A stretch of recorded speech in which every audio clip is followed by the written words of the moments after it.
Welcome again to Sketching from the Neck Up.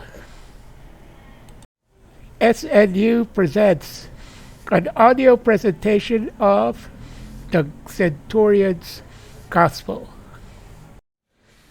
The assignment, Chapter 1, Part 1. Location, the Mediterranean Sea, near the shores of Tyre. There was no wind, and the fog was thick upon a calm sea.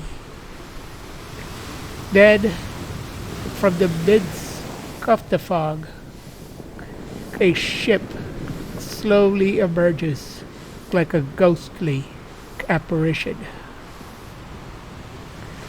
It was a Roman galley, a long warship propelled by 3 rows of oars along the length of its beaten-up hull.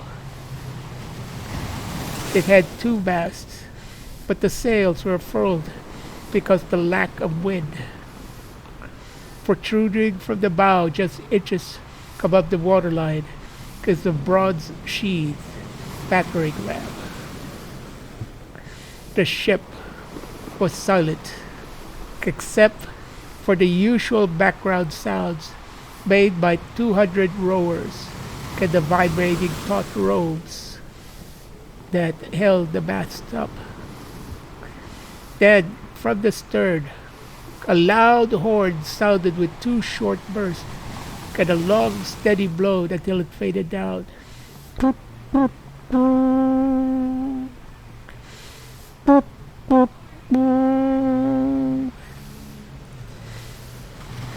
From a distance, another horn blew, then another even fainter.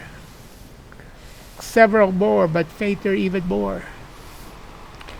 There were other ships out there in the fog, communicating their location. As the sun rose higher, the dense fogs dissipated, and more ships became visible. It was a fleet of about 20 ships of varied sizes, 3 of which were of the heavy trireme galley warships.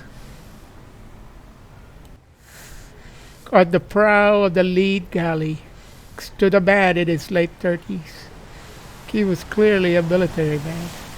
His armor, with its chain-link suit and 6 intricate molded circlets embedded on its leather straps vest, indicates that he was not a low-ranked legionary, but an officer. Point of fact, his helmet, with its white horsehair plume arcing left to right, says that he is a centurion of senior standing, which elevates him to be in command of no more than 3 cohorts, which makes up of 900 men. In the Roman legion, a regular centurion whose helmet could have either have a horsehair plume or red feathers would only command of about 100 men. To this soldier, it also means his elevated rank points to a special assignment. And it is to this special assignment that he was focused on, deep in thought, way in the past. It was 2 months ago, in the gardens of his father's estate, some 30 miles south of Rome, overlooking the sea, that a modest ceremony was being held for him. It had been bequeathed to Centurius Cornelius Metellus, the advanced rank of Primus Pilus, for his successful and long service with the 9th Legion, who vanquished the Basque marauders in northern Spain. His father read the scroll with his chest puffed high up in pride. No father can be so proud. He held up the scroll again and sighed. As family and relatives retreated back into the coolness of the house, his father led Cornelius to the corner of a pavilion next to a babbling fountain. "Well, my son, you have gotten your wish after all," Cornelius' father said quietly. "Palestine," he said regretfully. "Originally, father, it is called Judea. Palestine actually means the land of the Philistines, which was named, of course, by the early Roman conquerors to mock the Jews." "You sound like Jacob, your old tutor," his father chuckled quietly. Speaking of which, his father turned toward a large column engulfed with clinging vines. "You can come out now, Jacob, from behind that pillar where I know you are hiding."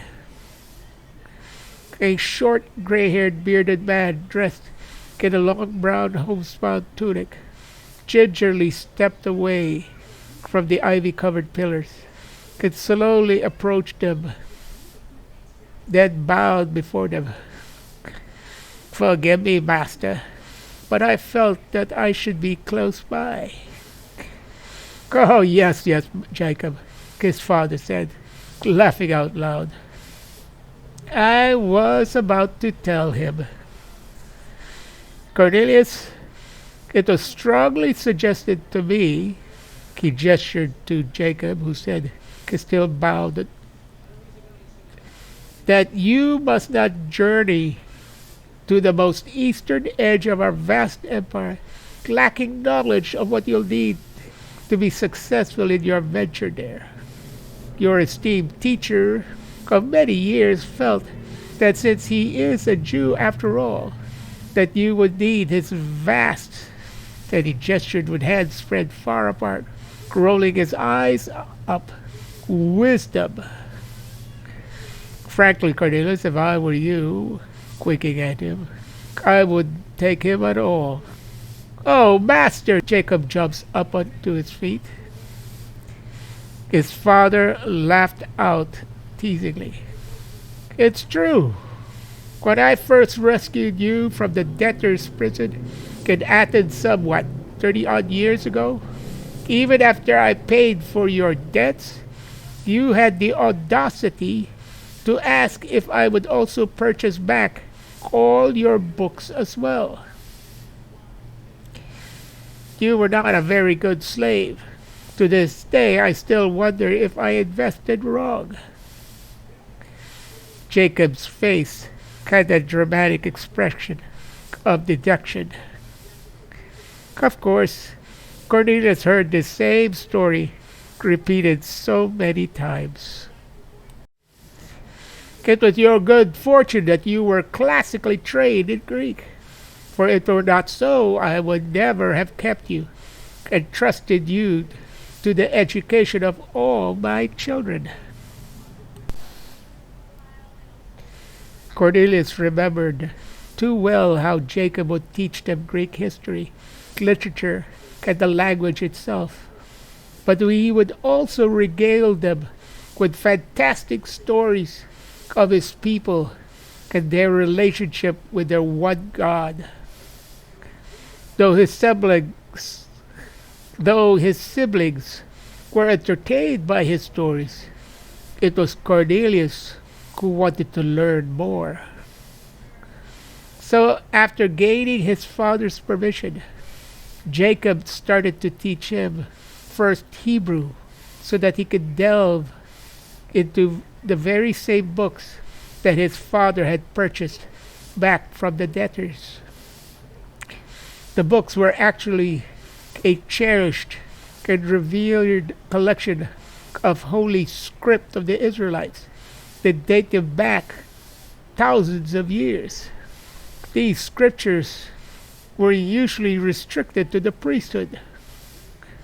When Cornelius asked him how was it that Jacob had a copy for himself, Jacob told him that he was once a scribe, a member of the priesthood charged with the copying of the scriptures. And since there was no more synagogue in Athens back then, he kept them safe.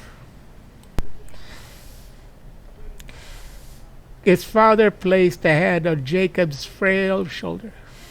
I will truly miss you around here. He then turned to his son. Cornelius, the paperwork is complete. Jacob, as requested, is now legally your bond servant. Father, I thank you. Cornelius was not altogether surprised. He and Jacob often spoke of it. When Cornelius found out about 2 legions being formed to bolster the already exhausted and dwindled 12th Legion of the region of Lebanon, Syria, and Palestine, he put in his papers to join them. Jacob, on the other hand, wheedled and cajoled his father to accompany him back to his homeland. Come now, Jacob. Leave us alone for a while. We have much to discuss. Jacob smiled and bowed. Then he shuffled back to the house. My inquiries have come back from the Senate. His father spoke in a conspirator voice. The Governor General position of Syria and Palestine had been given to Pontius Pilate. I don't know him, Cornelius said. I met him once in Rome. He is a career politician who is also trying to impress Tiberius and the Senate. The talk is that the volatility of that region, with its increasing insurgent problems and foreign interventions, the eastern trade supply had been steadily strangled.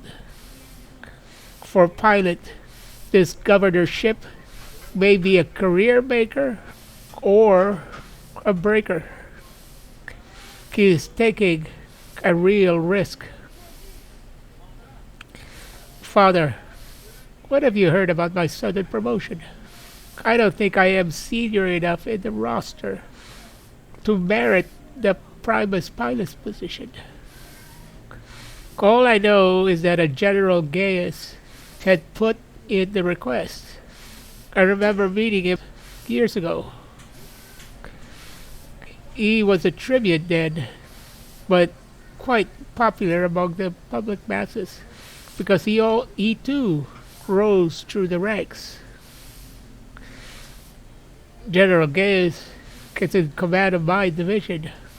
I don't remember ever meeting him in Spain nor in Rome. Cornelius sat down on the marble bench.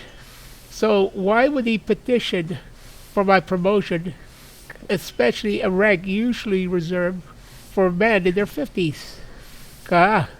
Remember, this rank is also awarded to those who have special skills. I believe you have been chosen for a task that is unique only to you. This assignment may advance you or break you. Be wary. Be wary, Cornelius repeated to himself as he stared from the bow of the ship, blankly looking out into a foggy sea.